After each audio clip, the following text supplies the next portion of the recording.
Cancer हारेगा और जीवन जीतेगा। इस जंग की शुरुआत कैंसर विशेषज्ञ महासम्मेलन के माध्यम से 31 दिसंबर को की गई थी। पहला महासम्मेलन था। दूसरा 23 जुलाई को और तीसरा 30 नवंबर को स्वदेशी दिवस पर आयोजित किया गया। और ये महासम्मेलन तब तक जारी रहेंगे जब तक कैंसर को हम समाप्त ना कर दें, या यूँ कहूँ मैं कि कैंसर के सभी कारण और उसका स्थायी उपचार ना खोज ले।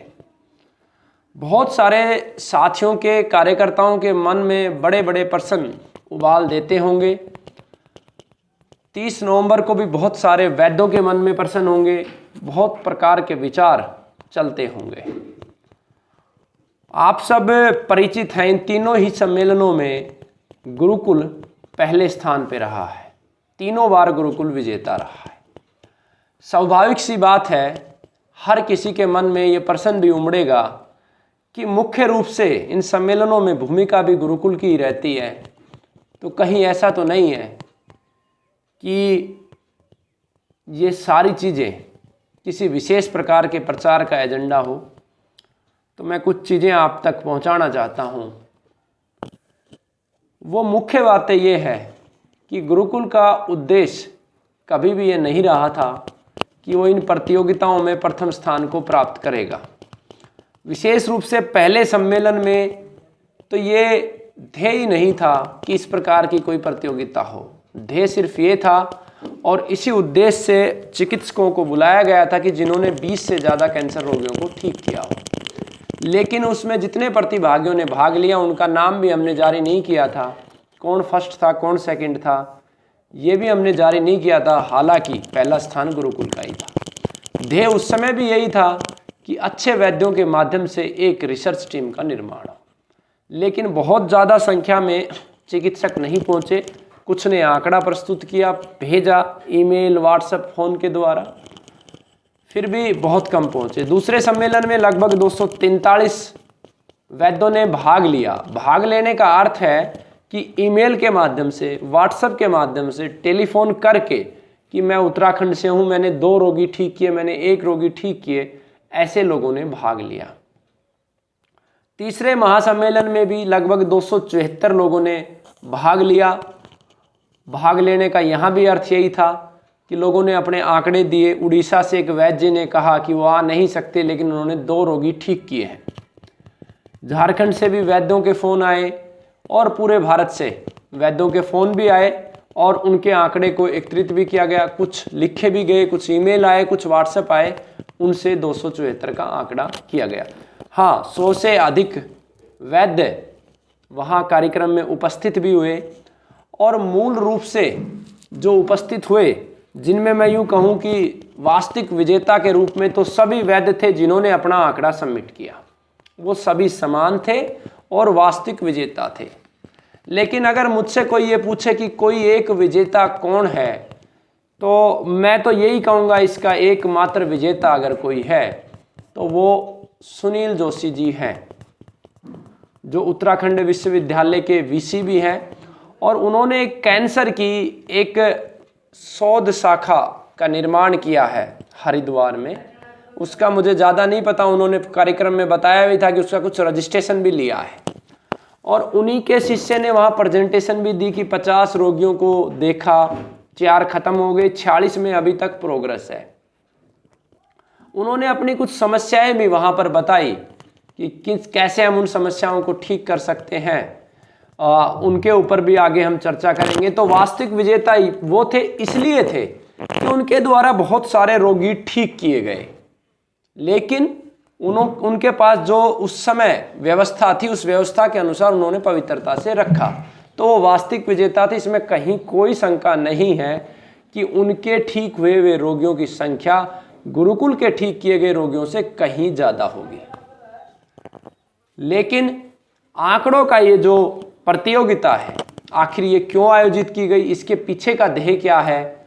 इसके पीछे का जो मूल ध्येय था, वो ध्येय ये था कि जो झूठ, लूट, छल कपट हमने हमारे व्यक्तिगत जीवन में देखी, आप सब परिचित भी है, मैंने बार बार आपको बताया भी है कि मेरे फूफा जी को भी कैंसर रहा, मेरा बड़ा भाई, सगा नहीं लेकिन बड़ा भाई रिश्तों में, वो कैंसर से संसार से गया है। चाचा जी को भी कैंसर रहा, आज भी जिंदा है और ठीक हैं। और बहुत परिवार के सदस्यों में कैंसर रहा। लेकिन जो झूठ और छल कपट हमने देखा है, उस झूठ और छल कपट को समाज के सामने लेके आना इसका पहला उद्देश्य, और हम सफल हुए। सफल कैसे हुए? उन तमाम चिकित्सकों तक हमने निमंत्रण पहुंचाए जो अलग अलग प्रकार की डाइटों के माध्यम से कैंसर ठीक करने का दावा करते हैं, जो 50,000 रोगियों को ठीक करने का दावा करते हैं, जो 1,000 रोगियों को ठीक करने का दावा करते हैं। और उनका प्लेटफॉर्म होता है सोशल मीडिया। उन मीडिया कर्मियों तक भी हमने सच्चाई पहुंचाई प्रार्थना स्वरूप, और आगे भी पहुंचाते हैं कि आप ऐसा पाप ना करें। आप व्यापार के दृष्टिकोण से बहुत सारी चीज़ें हैं, हाँ हमें भी उसका सहारा लेना पड़ता है, लेकिन सत्य दर्शाने के लिए, दिखाने के लिए। तो पहला झूठ इस राष्ट्र में समाप्त हो गया और आगे भी समाप्त रहेगा। क्यों? सभी रोगियों से और सभी कार्यकर्ताओं से प्रार्थना है कि जब भी कोई ये बोले कि मैंने 50,000 ठीक किए, तो गुरुकुल का जो अंतिम आंकड़ा है वो 600 से अधिक है। पहले सम्मेलन में 443 ठीक हुए थे और उसमें से 27 रिपीट हो चुके हैं। 3 मेरे संज्ञान में है जिनकी मृत्यु हो चुकी है। और अब इस सम्मेलन में जो आंकड़ा निकल के आया 600 से अधिक थे। 600 से अधिक रोगी गुरुकुल ठीक कर चुका है। उसमें से वो रोगी हटा चुका है जिनको रिपीट हो चुकी है। ठीक होने का पैमाना भी हम बता चुके हैं। पेट स्कैन है, सीटी स्कैन है, ब्लड सेल्स की जो रिपोर्टें हैं, और रोगी के शरीर का ठीक हो जाना, गांठें खत्म हो जाना, दर्द खत्म हो जाना, वजन बढ़ जाना, चेहरे पे आभा आ जाना, ठीक से काम करना। जो लोग बिस्तर पे थे आज वो खेती कार्य कर रहे, ये इसका पैमाना रहा।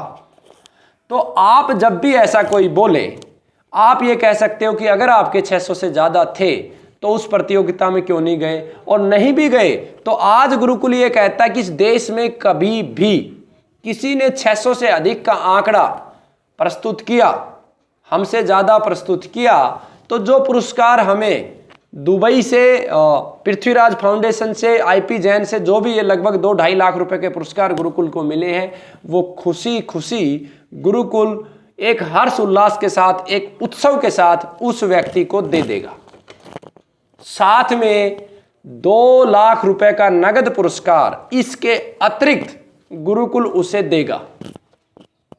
और आगे से गुरुकुल इस प्रतियोगिता में भाग नहीं लेगा, लेकिन ये प्रतियोगिताएं जारी रहेंगी। गुरुकुल इस प्रतियोगिता में अपना आंकड़ा जरूर दिखाएगा, जो भी सवाल होंगे वो दिखाएगा, अपना मूल्यांकन हम करते रहेंगे, लेकिन इस पुरस्कार की प्रतियोगिता में हम भाग नहीं लेंगे। भाग लेंगे अन्य वैद्य, और उन वैद्यों को हम सूचना पहुंचाएंगे जो वैद्य कहेंगे हमने 500 ठीक किए, 1000 किए, या जो भ्रामक प्रचार करेंगे उन तक ये सूचना पहुंचाएंगे और उनको हम आपके सूचना देंगे। क्योंकि इस कार्यक्रम में भी हमारे पास अनेकों प्रकार के ऑफर आए थे। हमारा जो खर्च हुआ उस पूरे खर्च को देने के लिए, उससे ज़्यादा देने के लिए आए थे, और जिनकी 50-50 कैंसर की शाखाएं हैं। और उन लोगों को जब हमने कहा पैसा नहीं चाहिए, केवल आप 20 लोगों की डिटेल दे दो, तो जो 20 लोगों की डिटेल उन्होंने पहले तो दी नहीं, और दी अंतिम समय पे सम्मेलन वाले दिन, जबकि शर्त यह थी कि पहले से भेजें। तब हमारी टीम ने वेरीफाई किया तो पाया कि कुछ तो उन्होंने अपने कर्मचारियों के ही नंबर दे रखे हैं जो उनके हॉस्पिटलों में काम करते हैं। तो ये सत्य समाज को, शायद मैं भी इससे परिचित नहीं हो पाता, इतना गहरा सत्य जो समाज की वास्तविकता है। कुछ वैद्यों का, जिनको मैंने मुख्य वक्ता भी बनाया था और जिन्होंने मुझसे कहा था कि 1000 रोगी ठीक कर दिए, हम बस भर के लेके आएंगे, उन्होंने भी मुझे जो आंकड़ा दिया वो 60 का दिया, मोबाइल नंबर किसी का नहीं दिया, ताकि वेरीफाई ही नहीं कर पाए। तो वो सच्चाई निकल के आई। तो आगे से गुरुकुल भी भाग नहीं लेगा, और जो पवित्र प्रतिभागी जो सेकंड और दूसरे नंबर पे आए वो भी भाग नहीं लेंगे। ये मैं एक सूचना आप तक दे रहा हूँ, और देश की यथार्थ स्थिति भी मैं आपको बता रहा हूँ कि 20 से अधिक ठीक करने वाले चिकित्सकों की संख्या भी नाम मात्र इस देश में है। और हमारा जो उद्देश्य था पवित्र चिकित्सकों को समझना और उनको बाहर निकाल के लेके आना, वो हमारा पूरा हो रहा है और आगे भी होता रहेगा। सुनील जोशी जी जैसे, डॉक्टर अरुण वर्मा जैसे, डॉक्टर सुभाष नायक जैसे और उन 274 वैद्य, सबका नाम मैं नहीं ले सकता, समय की सीमा है, वो सारे इस संगठन के साथ जुड़ते जा रहे हैं जिनकी सोशल मीडिया पे कहीं नाम नहीं था। हाँ, मैं एक अकेला ऐसा वैद्य था इस सम्मेलन में प्रतियोगिताओं में भाग लेने वाला जिसका सोशल मीडिया पे नाम था, और वो भी क्यों था, क्योंकि मैं इस पेड मीडिया का उपयोग करता हूँ। मैं खुद पैसे देके इनसे वीडियो बनवाता हूँ, लेकिन पूर्ण सत्यता के साथ, ऐसे नहीं। मेरे रोगी का मैं पता भी दिलाता हूँ, मोबाइल नंबर भी दिलाता हूँ, और रोगी समाप्त हो जाता तो मैं स्वयं भी बताता हूँ कि ठीक होने के बाद दोबारा हुआ।